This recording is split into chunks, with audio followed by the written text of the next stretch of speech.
Alrighty, we have Sandy Clef here representing the Westward One channel. Sports Guru 104.3 The Fan. Clef Talk. Sandy, how you doing? I'm doing well. How are you? Decent. So, we're going to talk about Peyton Manning. And first of all, I'd like to ask, first and foremost, what are your thoughts about the free agency move by the Denver Broncos? Well, I thought it was extraordinary and clearly a move that no one thought they had much of a chance to make.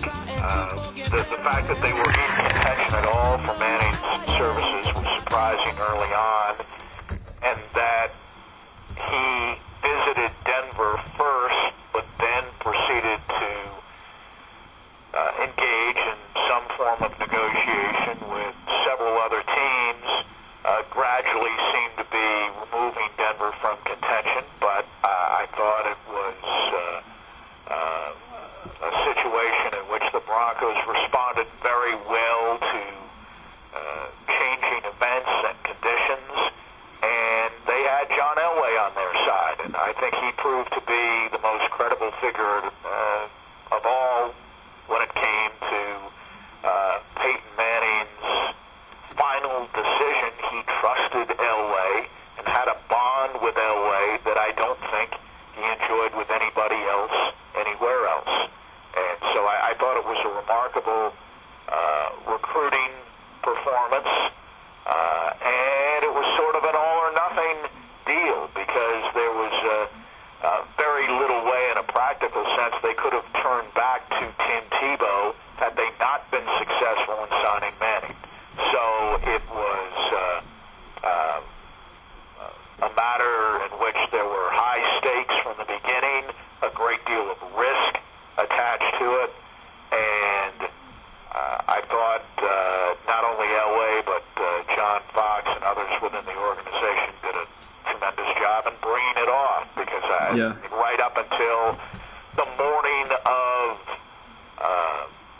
his announced decision, the Broncos seemed to be nothing more than a very strong contender, perhaps a finalist, but not a particularly strong favorite, or a favorite at all. And I thought for them to come out on top in this way gave an indication for the first time in more than a decade that the Broncos are serious about engaging in the process of building a championship caliber team again. Okay, and you were touching on Tim Tebow, and hands down, Tim Tebow, he's a great guy, he has great intentions. As far as mechanics as a quarterback, we all know he's not top of the charts.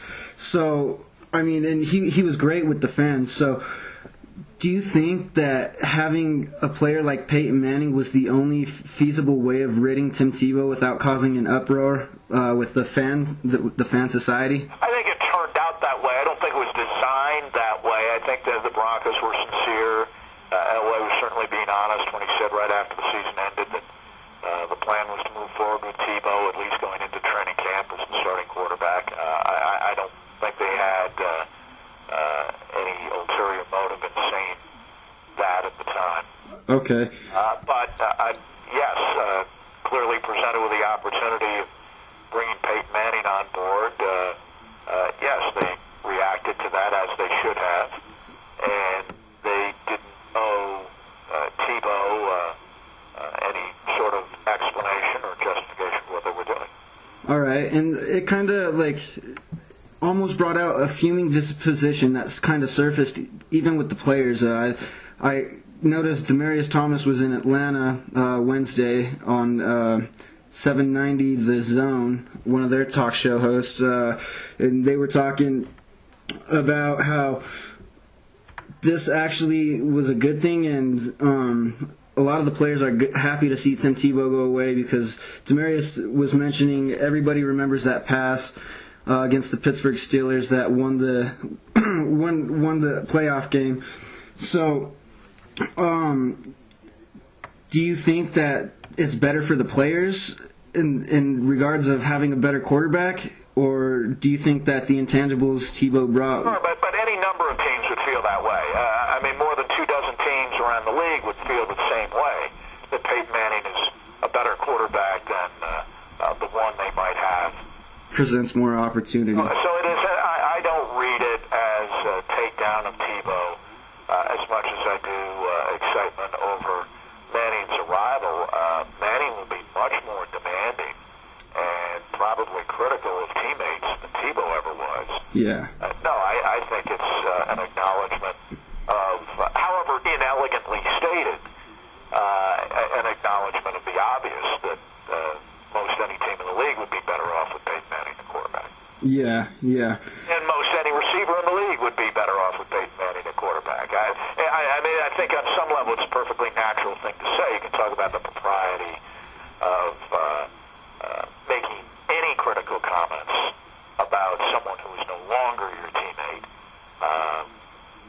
and maybe question someone who seemed more irritated that the ball wasn't being thrown his way as often. But I think the essential statement about how they will be doing things and expecting things from Manning that they couldn't do or expect from Tebow, that goes beyond being obvious. Yeah.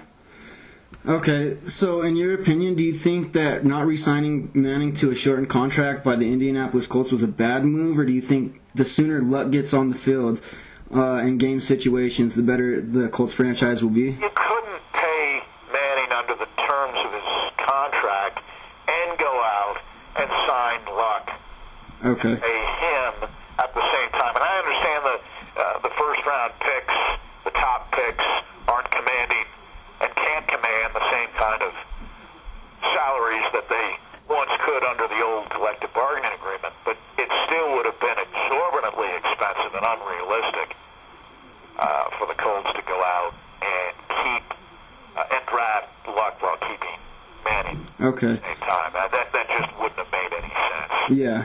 whatsoever. So it was a natural business decision that they came to once they decided, as they already had, that they were basically breaking up that team. Okay. And leaving Manning in place but changing virtually everyone else would have made little or no sense. Okay, and that brings the financial piece into the Denver part. So I know Peyton Manning, he's only guaranteed $18 million. But do you think, with all the hearsay and the rumors of the readiness of Peyton Manning's neck, that a $96 million contract was too much for Denver, or do you think? No, I don't think so. And I think that there are protections, as you just mentioned, that there are clauses in that contract that call for Manning to submit to physical exams at the end of each season before he is paid for the following one. Okay. So I listen, it's the same sort of deal that each and every one of the other teams was prepared to offer him. Yeah. The Broncos weren't far above or below what was considered to be his market value once he was a free agent. It's somewhat similar to the contract that was left behind, in a sense, in Indianapolis. No, I don't think for an organization that feels this is probably the only way for it to contend in the next 2 or 3 years, I don't think the price tag is exorbitant or unreasonable at all. Okay. And in the first press conference after signing Manning, John Elway addressed the press, and one of the reporters asked what Plan B might be, God forbid, and Elway spoke. He said, Plan B, we're going with Plan A, but... Right, there is no Plan B. So, I mean, what happens to the Bronco franchise if Manning's neck isn't ready, or he's not up to par, and we have Caleb Haney? Well, hey, listen, what he meant by that and saying there was no Plan B is that they've done their due diligence. The surgery itself, or surgeries, were designed to strengthen the neck. That isn't so much the issue if you listen or talk to most of the medical people who are knowledgeable about such things. They'll tell you that the neck area is as strong or stronger than it's ever been, and there's less of a risk attached to re-injury in that area. Clearly, there's still some doubts over his ability strength, regeneration of nerves, and so on. That's a different issue and one that pertains to most any quarterback who's 35, 36 years of age or older. There are always going to be those questions. Of course, he's not in the same kind of physical shape that he was 5 years ago, 10 years ago. Okay. No question about that. But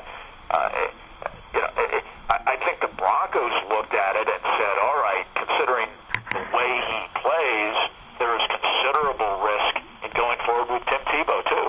Yeah. The way he plays. And the fact of the matter is that Tebow was injured so severely against New England that the feeling was at the time that had the Broncos been forced to play a game the following week, Tebow could not have played.